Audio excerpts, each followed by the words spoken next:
नमस्कार दर्शकों, आप देख रहे हैं द न्यूज। आपके साथ मैं सृष्टि मिश्रा। पाकिस्तान में इमरान खान सरकार में मंत्री रहे फवाद चौधरी इंडिया में क्यों टांग इतने अड़ा रहे हैं आपको मैं बताती हूं। और प्रधानमंत्री ने IANS को इंटरव्यू दिया और कहा कि मुझे समझ में ये बात नहीं आती है कि मेरे खिलाफ जो दुश्मनी रखते हैं यानी कि राहुल गांधी, ममता बनर्जी, केजरीवाल। देखिए, भारत में एक बात तो है, अटल जी के सरकार में जो हमने देखा राजनीति होती थी वो उस स्तर की नहीं होती थी। आप अभी भी वीडियो स्क्रॉल करेंगे सोशल मीडिया पर तो आपको बहुत अच्छा फील होगा। अटल जी बोलते थे तो विपक्ष के नेता चिल्लाते थे, लेकिन एक लहजे में चिल्लाते थे।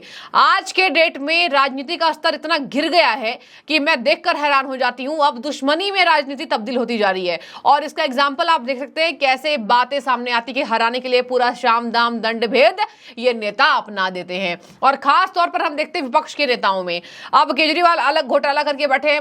ममता बनर्जी ने रोहिंग्या घुसपैठियों को घुसा करके बिल्कुल भारत को बदनाम करने की कोशिश की। तो देखिए, ये है दुश्मनी। इसी वजह से प्रधानमंत्री कह रहे हैं इंटरव्यू में, IANS को दिए हुए इंटरव्यू में, कि मेरे दुश्मनी जो रखते हैं मुझसे, पता नहीं क्यों पाकिस्तान में प्रेम इनके लिए है। ताजा अपडेट मैं आपको देती हूँ। फवाद चौधरी बड़ा नाम है क्योंकि इंडिया के मामले में दखल दे रहे हैं। उन्होंने बोला है, ईश्वर ने चाहा तो ममता बनर्जी, केजरीवाल और राहुल गांधी की प्रचंड जीत पाकिस्तान मना रहा है। हम तो ये कामना कर रहे हैं ईश्वर से कि नरेंद्र मोदी इस चुनाव को हार जाए।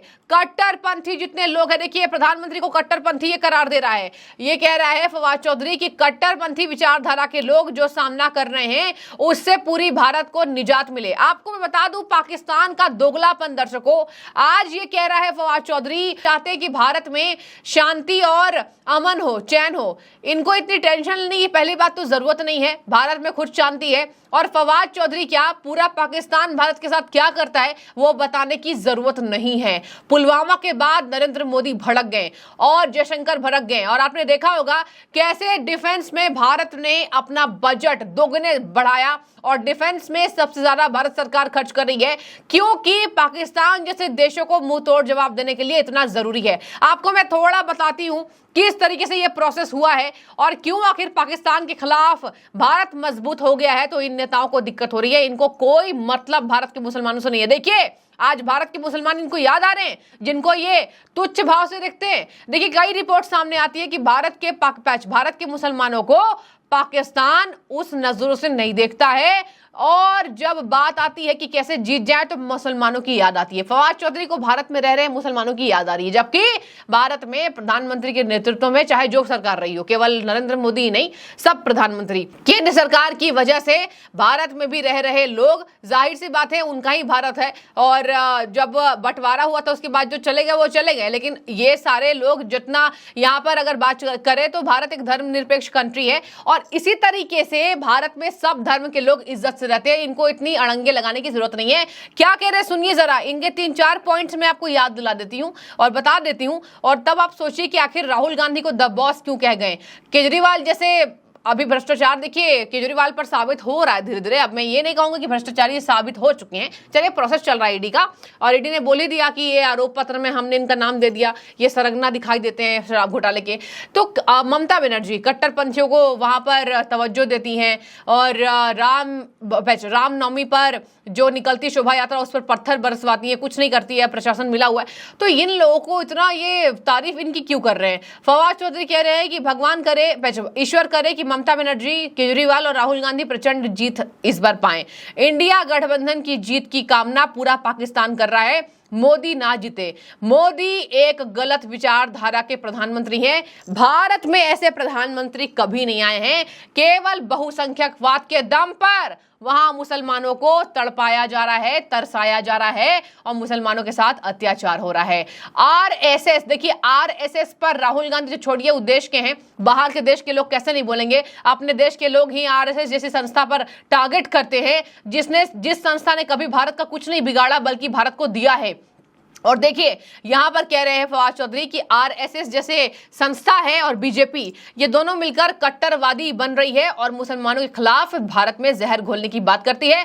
हम पूरे पाकिस्तान के लोग ये चाह रहे हैं कि भारत में अमन शांति हो। आपको जरूरत नहीं है कामना करने की, आप अपनी जेब को ठीक कीजिए जो अभी ढीली हो गई है। ये जनता कह रही है, मैं नहीं कह रही हूं। अब देखिए यहां पर बता दें आपको, वो कह रहे हैं बीजेपी को जो हराएगा वो इज्जत पाएगा। चलिए अब मैं आपको बताती हूं प्रधानमंत्री ने क्या कहा है। फवाद चौधरी जिसे तो छोड़िए, प्रधानमंत्री ने सबका मुंह बंद कराया है जो उनकी हार का कामना कर रहे हैं।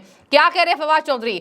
पाकिस्तान में हिंदुस्तान को लेकर कोई नफरत नहीं है, जबकि हिंदुस्तान के लोगों को पाकिस्तान अटैक करता है। वो तो चलिए भला हो इस सरकार का कि आज हमारी सीमाएं सुरक्षित हो रही हैं। पूरी सुरक्षित तो अब नहीं कहेंगे, वो प्रोसेस होता है, धीरे धीरे सब चीजें होती हैं। लेकिन अब देखिए कि आज हिम्मत नहीं है कि पाकिस्तान जैसे खोखले देश हम पर अटैक करे। वो जाहिर सी बात है साजिश रचते हैं, हमेशा कुछ ना कुछ मुठभेड़ आप सुनते होंगे, लेकिन आज वो हिम्मत नहीं है जो पुरानी सरकारों में मारकर चले जाते थे और सरकार हाथ पर हाथ धरकर बैठी रहती थी। आज पाकिस्तान बहुत कमजोर देश हो गया। और देखिए क्या कह रहे हैं कि विचारधारा, जैसे भारत विकासशील देशों में से एक है, इनको टेंशन लेने की पहली बात तो जरूरत नहीं है। और कह रहे हैं कि आरएसएस और बीजेपी का अलायंस पाकिस्तान को लेकर नफरत पैदा कर रहा है। कश्मीर के लोग, एक तो बात आपको बता दें, पीओके यानी कि पाक ऑक्यूपाइड कश्मीर, उसके लोग खुद चाह रहे हैं कि हम भारत में हमारा विलय हो जाए। वो कह रहे हैं हमें नरेंद्र मोदी की सरकार अच्छी लगती है, वहां हो जाए। ये पीओके को लेकर क्या कह रहे हैं? पीओके के लोग भी चाहते हैं कि नरेंद्र मोदी चुनाव हार जाएं और हमारा फर्ज है कि हम ऐसे विचारधारा के लोगों को शिकस्त दें। मतलब आज फवाद चौधरी जैसे लोग जो दुश्मन देशों में आते हैं, जो हमारी सेनाओं पर अटैक करते हैं और यहाँ चालबाजी से नहीं, यहाँ पर किस तरीके से एक चोरों की तरह पुलवामा अटैक हुआ था, और क्योंकि इनके पास सैनिकों में बल नहीं था, दम नहीं था, और किस तरीके से ये पूरी की पूरी साजिश रची गई थी। और ये कह रहे हैं कि हम तो चाहते हैं भारत में शांति और अमन पैदा हो। तो देखिए जनता समझदार है, ये कह रहे हैं कि भारत का वोटर बहुत स्मार्ट है। देखिए भारत के वोटर नहीं, भारत के एक कोने की जनता, बच्चा बच्चा भी समझदार है कि पाकिस्तान के साथ हाथ मिलाना कितना बड़ा रिस्क हो सकता है। और भारत को पता है कि किस पड़ोसी देश से हमें अपने ताल्लुकात ठीक रखने हैं। आज वर्ल्ड लेवल पर, विश्व लेवल पर डंका बज रहा है तो केवल नरेंद्र मोदी के नेतृत्व के कारण। आपको बता दें उन्होंने बोला पीएम मोदी को हराने वाले लोगों को मेरी शुभकामनाएं। और फिर कह रहे हैं मुझे कोई शौक नहीं। देखिए बदल गए। इसके पहले आईएनएस पर ही पीएम मोदी के वीडियो को शेयर करते हुए उन्होंने लिखा मुझे कोई शौक नहीं है राहुल गांधी और अरविंद केजरीवाल का समर्थन करने का, ना ही मैं पाक सरकार का प्रतिनिधित्व करता हूं। मैं जेल में था और पाकिस्तान में फांसीवाद शासन का विरोध करने के कारण राजनीति से प्रेरित होकर मामलों का मैं सामना कर रहा हूं। मतलब ये देखिए क्या लिख रहे हैं, मैं ना ही पाक सरकार का प्रतिनिधित्व करता हूं, मैं जेल में था और मैं केजरीवाल राहुल का समर्थन नहीं कर रहा हूं। जबकि अभी इन्होंने बोला है कि केजरीवाल राहुल और ममता बनर्जी जीत जाएं। कह रहे हैं कि मोदी जो है वो नफरत और उग्रवाद का प्रतीक हो गए हैं। उग्रवादियों को मोदी चुन चुन कर यहाँ ठिकाने लगवा रहे हैं और कह रहे हैं मोदी उग्रवाद का प्रतीक हो गए हैं। तो देखिए एक दोहरी चरित्र है। और वैसे भी पाकिस्तान की बातों पर उतना ध्यान भारत की जनता नहीं देती है।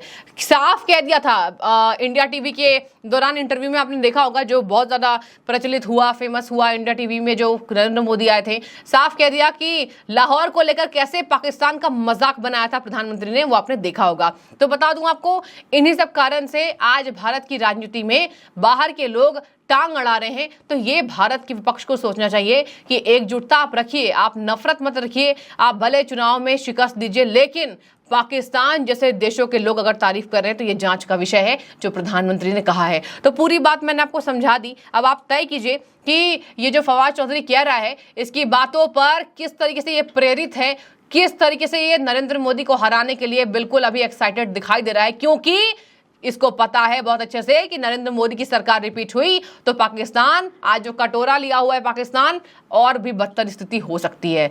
तो आज चाइना के बलबूते पाकिस्तान जी रहा है, पाकिस्तान की सांसें चल रही है, धड़कनें चल रही हैं, सब आपको पता है। तो जरूर अपनी इस खबर पर राय रखिएगा। बहुत शुक्रिया आपका द न्यूज से जुड़ने के लिए।